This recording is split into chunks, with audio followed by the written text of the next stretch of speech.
Have you ever walked into a room with a clear purpose, only to stop dead in the center of the carpet, completely blank on why you are there? Or perhaps you've stood in front of a glass door, pulled the handle with all your might, only to see that tiny mocking sign that says push? In that moment, a quiet panic sets in. You think, is this it? Am I finally losing my edge? Is my memory slipping? Here is the truth that nobody talks about at dinner parties. You are not losing it. You are not clumsy. And you are certainly not alone. The modern world is filled with tasks that, let's be honest, are designed to make us all look like fools. From the physics-defying geometry of fitted sheets to the social minefield of remembering names, we are all just improvising. But today, we are going to drop the act. We are going to look at the science, the psychology, and the hilarity behind the 10 things everyone pretends to master, but absolutely nobody does. Stick around, because by the end of this video, you won't just feel relieved. You'll realize that your so-called failures are actually signs that your brain is working exactly as it should. Number 1. The myth of multitasking. Let's start with the biggest lie of the 21st century. Multitasking. We wear it like a badge of honor, don't we? We sit at our desks, answering emails, checking the news, texting our spouses, and listening to the radio all at once. We tell ourselves, I'm being productive. I'm sharp. But here is the cold, hard reality provided by neuroscientists at MIT. Human beings cannot multitask.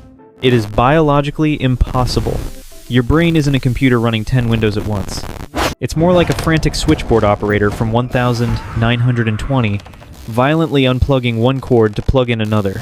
Every time you switch from watching this video to checking that text message, your brain has to shut down one cognitive process and boot up another. This is called task switching cost. And here's the kicker, especially for those of us who pride ourselves on our intelligence. Studies show that chronic multitasking can temporarily lower your functional IQ by up to 10 points.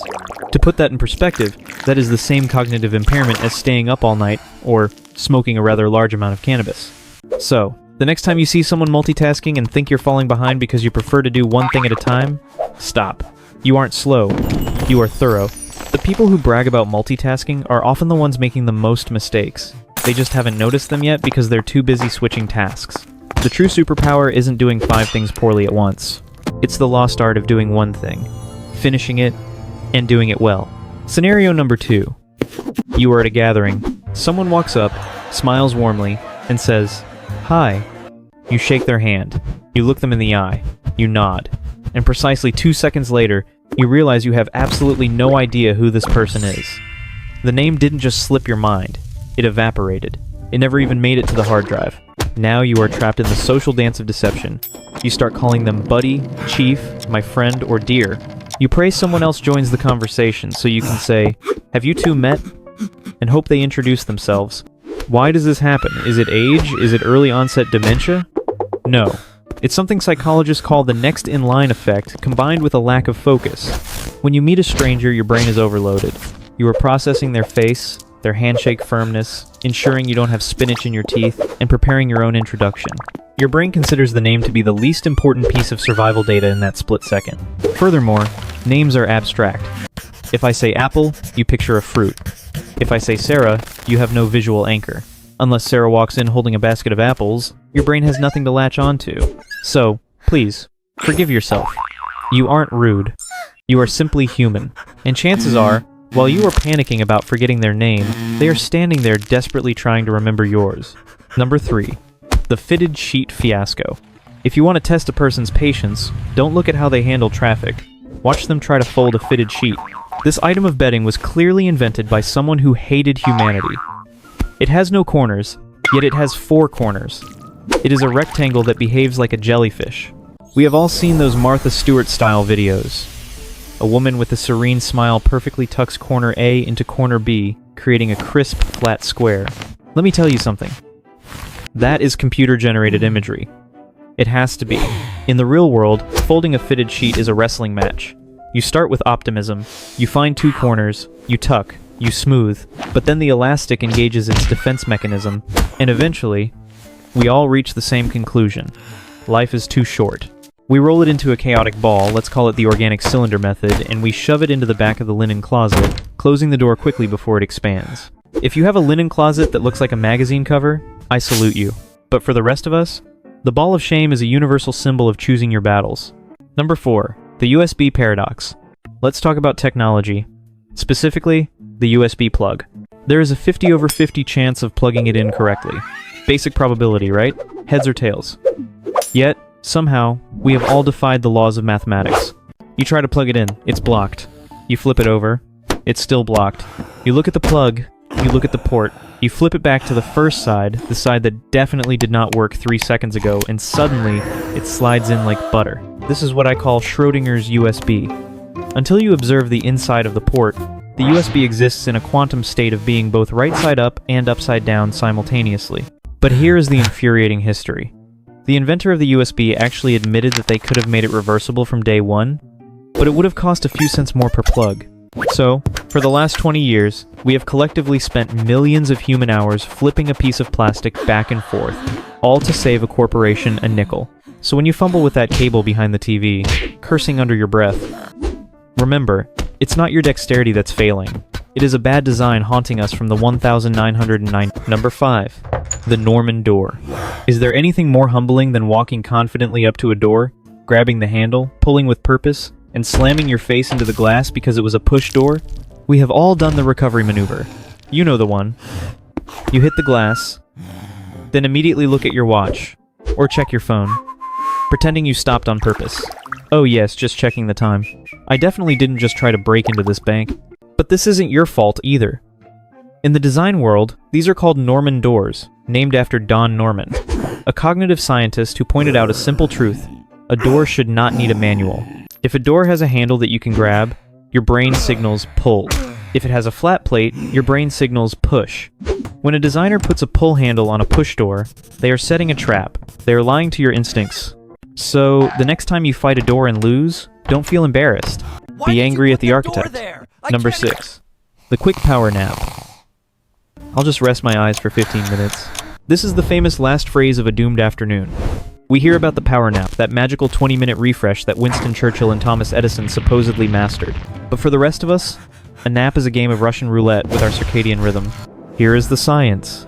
A perfect nap keeps you in light sleep. But if you accidentally drift past 20 minutes, you plunge into stage 3 deep sleep. Waking up from deep sleep creates sleep inertia. That is that sensation where your limbs feel like lead, your mouth tastes like cotton, and you aren't sure if it's 4 p.m. or next Tuesday. You wake up feeling significantly worse than when you went to sleep. People who claim they wake up from naps looking like a Disney princess are lying. The rest of us wake up looking like we just lost a fight with the sofa cushions. Number 7. Flossing.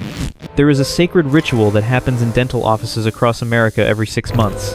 The hygienist asks, "Have you been flossing daily?"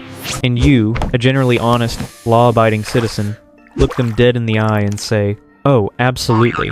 We buy the floss, we have floss in the drawer, we have floss in the travel bag, we aspire to be flossers." But in reality, most of us only floss frantically for the 3 days leading up to the appointment, hoping to reverse 6 months of neglect. Here's the secret. The dentist knows. They always know. Your gums are telling on you the moment they start poking around. But we keep up this charade because we want to be the kind of person who has their life together enough to floss. It's not just about teeth. It's about aspirational adulthood. Number 8. The screen protector bubble. Applying a screen protector is not a simple task. It is a high-stakes surgical procedure that should only be performed in a sterile vacuum by robots. You clean the screen, you use the little alcohol wipe, you use the sticker to pick up dust, you hold your breath, you lower the plastic, and there it is. One single bubble. Right in the middle. You try to push it out with the little cardboard squeegee.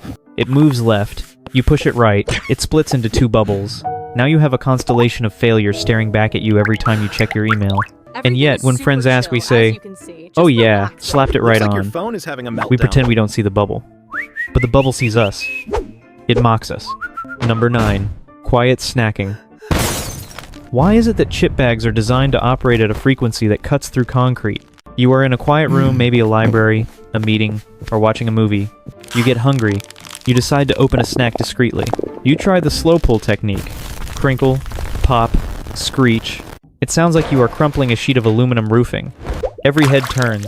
You freeze, looking around like, who is making that noise?